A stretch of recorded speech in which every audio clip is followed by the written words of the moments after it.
Welcome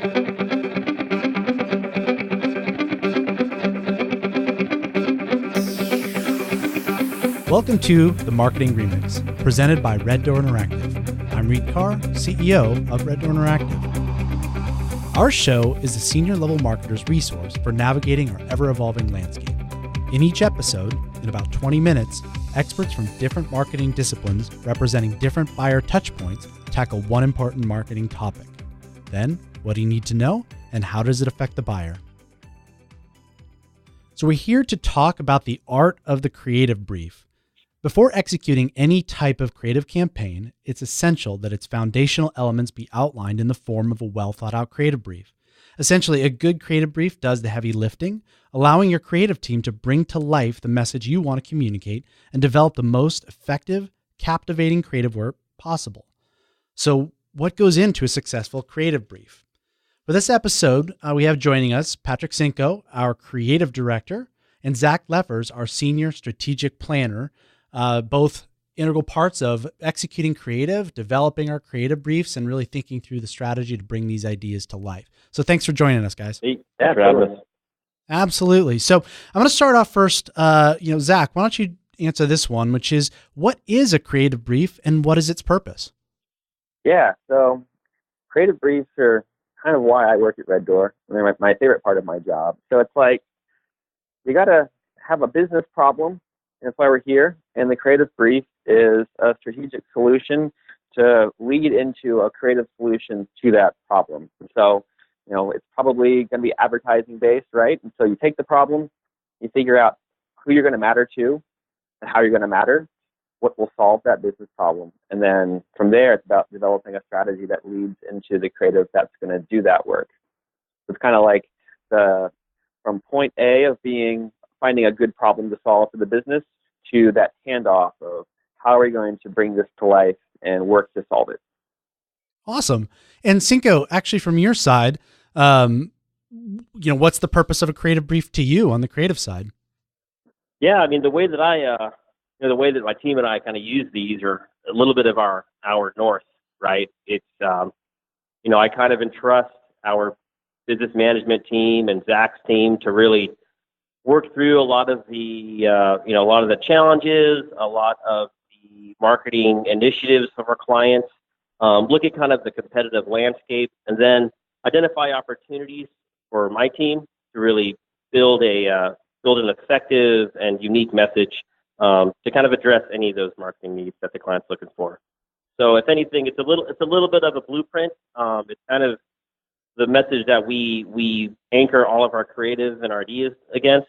So, I mean, they're really important, and I'm glad to work with Zach's team on them. I think we have a good working relationship on how to bring unique perspectives to our clients' businesses. Yeah, and to promote it from where I sit, I mean, they're so incredibly valuable, and not enough people take them seriously enough. In the way I see it, I mean, it's not just going through the motions and having a creative brief, but actually getting the information you need, thinking it through, getting buy-in and approval on all of that. But to get there, I really want to make sure that people understand it is about having the right information in it. So from Zach, your perspective, what data and or insights make for a solid creative brief? Yeah, no, a great question. So as a planner, this is my answer to most things. It depends. And so really it comes down to what is going to get you really to that really strong human-centric insight that's going to produce creative, that's going to get you to think twice. Like, what feels meaty, what feels kind of squirmy, and makes you think, I hadn't thought about that before. That's really true. I'm actually going to think about that and digest it a little bit. That's that kind of insight that I think, it can come from just like some conversations with people. It can come from big data. It can come from spending a bunch of time on the internet trolling through forums. Like, you take pretty much any and all kind of platforms and possibilities to find that insight. But really it comes down to understanding people and getting into their lives and their brains. And so I focus really on that people side of things. I kind of joke that what do you call one person's experience? It's an anecdote. Or what do you call two people's experiences? That's data. And so from there, it's about building out the understanding of, okay, now we're getting into people's lives. getting into their brains, understanding what's important to them. How can we make our business and the brand matter in a way that's going to get them to notice? That makes sense. And that's a great way to think about it. So, I mean, the simple question is, what makes a good creative brief over a bad one? Cinco, what do you think? Yeah, well, for me, it's really just clarity. I mean, really understanding what is the root of the problem and what solution do we have to offer. And so from my angle, it's about one, I think I've mentioned this, but being a good writer. So being able to write really clearly, cut things down to the core. Like, this is not the time to focus on jargon and flowery language. It's just to be simple and clear. As a planner, you have to go about digesting all the information, about the brand, about the product, about the competition, about the consumer, and really quickly and efficiently start to cut away the stuff that doesn't matter and make sure that doesn't touch the strategy, that doesn't touch the brief, that doesn't, muddle things, leave room for ambiguity. It should be crystal clear what the way forward is, and really make it easy for anyone to pick this up and understand where you're going with this. And as part of that is you need to have a good insight. And so you really need to have a good grasp on the consumer. I mean, these creative briefs, everything we do needs to be people first. If you don't understand the people you're trying to talk to, and the rest just kind of falls apart, because if you can't communicate to them and understand what's going to matter, you're kind of screwed from the start. So for me, making sure you understand the people that you're talking to and involved with, that's, I think, the biggest gap between a good brief and a bad brief. That's good strategy and bad strategy as a foundational element. Yeah. I mean, I think even the more clear the message, the more opportunity there is to kind of build creative off of. If that main message is too convoluted or not focused, you run the risk of having a creative message that's even harder to understand or comprehend for our audience. So, something as simple as, this car is faster than others. I mean, there's a million ways to kind of speak to that truth. Yeah, and it's interesting because we've moved towards such this data-driven world and ways to move the needle in incremental ways. And, I think it's really important. The pieces that you're talking about here is how we kind of maintain the soul and maintain the emotion and the connection to the human, having that humanity and the role you play and what you guys do to find that and uncover that and then touch that. That's truly transformational. And that's the stuff that creates the essence of great creative. Because there's a lot we can do with data and evolve the brand in different ways. And, I want to be careful when I talk about data. I'm talking about, numbers and things like that, because there's a ton of research and qualitative data and things that allow us to get to that essence. But I do want to make sure that people understand that in this evolution, in this phase that we're in right now, I'm really appreciating, this conversation as it relates to the idea of that soulfulness of the brand and how we connect to the humans. Cinco, now over the course of your career and certainly what I've seen is, from your perspective, how has the creative brief and its application evolved over time? Well, I mean, in the past, coming from more traditional agencies, the creative brief is really just anchored in just advertising, and I think now with the with the trend of transparency and a more savvy and smarter consumer, all the more important to have a really tried and true and honest creative brief. I think so much of what we do beyond just an ad or a tagline is influenced by the creative brief. So whether that is experiential or a partnership or a co-branding opportunity, we look at kind of the full spectrum and always go back to that brief and always go back to the strategy that inspires the brief to make sure that we are on the right track. Yeah. Speaking of being on the right track, I mean, if we're talking to the marketers that are listening to this podcast, I want to get into the subject here about how critical it is from the marketer side. I mean, we're talking a lot from the agency side, but making sure that we are all on that north. Maybe talk a little bit about, from either of your perspective or both of your perspective, how meaningful this is to the marketer and what the expectations of the marketer should be as it relates to the creative brief. So it's like this document is kind of the agreed upon I guess not contract, because it's always, changing and flowing. Like, these things aren't static. Briefs evolve over time, but it's like kind of agreement that, like, this is the way forward. This is how we're going to judge all the work we're seeing, because this is what we agree is kind of the solution to that problem. This is going to do the work that we as a business need. And so from here, it's about judging the creative against it. Like, does it deliver on the brief? Or if it doesn't, is it better than the brief? I always like to say that the brief is just a starting point. It's a handoff to the creative team. Like, this is the best idea I've had so far. I think it's really good. Can you make it better? And so it's a good anchoring point by which to, I guess, perceive and look towards that creative solution that the creative team comes up with. I mean, they should be dialed in. One of the things I say is most important about a brief is it's written well.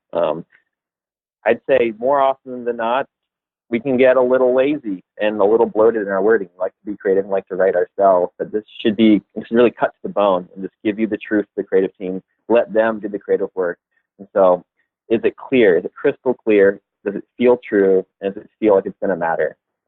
And so from there, it's about building on it. That's a great bar to set. Cinco, anything to add from your side? Yeah, I mean, in terms of what what I think I need from the client, I just really would like to need the client to be objective. Need the client to really be honest about who their business is and what they have to offer. I think oftentimes it's difficult to realize that there might be a better product or service out there. But it's our job to kind of elevate and really bring to light the strengths of the company or the service, and really align them with the need of the consumer. So I think what really the inputs that kind of go into the brief that are helpful from the client is just objectivity and being the ability to really understand, hey, how does the customer really benefit from what we have to offer? And I love seeing those conversations take place with our clients. As you're judging creative in the product, does this ladder back to what we had agreed upon within the creative brief? Do we feel like it solves those problems? And I think a well-written brief allows us to really reflect upon that and have that honest conversation about it in an objective way and in not such, a little less of an emotional way, which is, I think, a positive experience. When presenting the creative brief is a critical part of that. Maybe talk a little bit about, Cinco, the role of the creative brief in presenting that creative. So generally when we present the creative, we revisit the creative brief at the beginning of the meeting. And accompanied with that, we also talk about what we had heard throughout the whole process, whether it be through conversations from the client or even internal conversations. And then once we get into the creative, always make it a point to kind of echo back to how that creative, whether it be an ad campaign, a banner, or any other form of advertising, echoes back to that main message. So, I often invite our rest of our team and Zach to participate. So, we can show that we're in a aligned front in the work. It's a very collaborative process throughout the whole development of all the creative. So, oftentimes we check in with the strategic planner and the business management team even before you even get to the client. Awesome. So I think a lot of different agencies see their creative brief as, certainly the top creative agencies, I think, see their creative brief as kind of a secret sauce or something unique to them or creates their unique creative culture. Zach, maybe highlight a few things you think are unique about our creative brief that you think are important for people to recognize. Totally. Yeah. So briefs are one of those things that, like, you tend to keep in a vault. I've seen some from other agencies. They range from like a complete blank page with just the agency header up top to really highly structured worksheets that lead, into that single-minded proposition. Ours, on that sort of scale, leans towards structure, but it's built in a way, essentially to build a narrative. So to explain the strategy from beginning into that, that single-minded proposition, so that it feels like it makes sense, and the brief kind of explains itself as you go. It's hard to sell an idea that may be out of the box or uncomfortable or new to the brand of the client we're speaking to if they can't understand where it came from. And so we're making our creative brief template available for download. You can see that ours is based on, I think it's about 8 questions essentially, building from why we're here to the audience, to a quick run through of the competition, and you'll see in that brief template I have an explanation of kind of where our minds are when we're filling this out. Into what's the tension. So this is something we really like to think about is what's the cultural and social tension we can play into that's going to matter and kind of be uncomfortable to think about that other brands either have ignored or are afraid to sort of drive headlong into that we can do. Then to get in the consumer's mind of what do they think and do and feel now to what do we want them to think and feel and do. And so use our single-minded proposition to bridge the gap between that point A to point B. So how do we influence consumer behavior in a way that's going to be useful to us and deliver on solving that business problem that we outlined in the very beginning. So it should be very coherent from finish to end and kind of tell its own story along the way. I think is a unique lens and definitely a very purposeful perspective to the brief as we've written it at Red Door. Yeah, to your point, I mean, so many agencies do keep that under lock and key. In the early days of Red Door, looking around and trying to find good examples, because I do believe in the how critical that brief is toward not just the creative process and illuminating it, but to really being thoughtful about creative and not just creative for creative sake. So we had to look at our core values, and we're here to inspire. It's one of our values. We're here to share. That's another one of our values. So we figured, you know what? Hey, we're here. We're here to help further this industry and help those who want to learn and grow. So we are making our creative brief available. If you want to go to reddoor.biz/learn, you'll get our show notes from this episode as well as the downloadable creative brief, and hope that that inspires those of you who are listening, inspires the marketers on the client side who also believe in this kind of discipline and want to hold that creative standard that the work needs to be insightful. It needs to be rooted in data. And I just want to say thank you to Zach and Patsinko here for joining us on this episode. For those listening again, like and subscribe to our podcast, and be sure to tune in for future episodes. There's a lot of ground to cover in the world of marketing, and glad that you guys could join us today. So again, thanks, Zach, Cinco, and we'll talk to you later.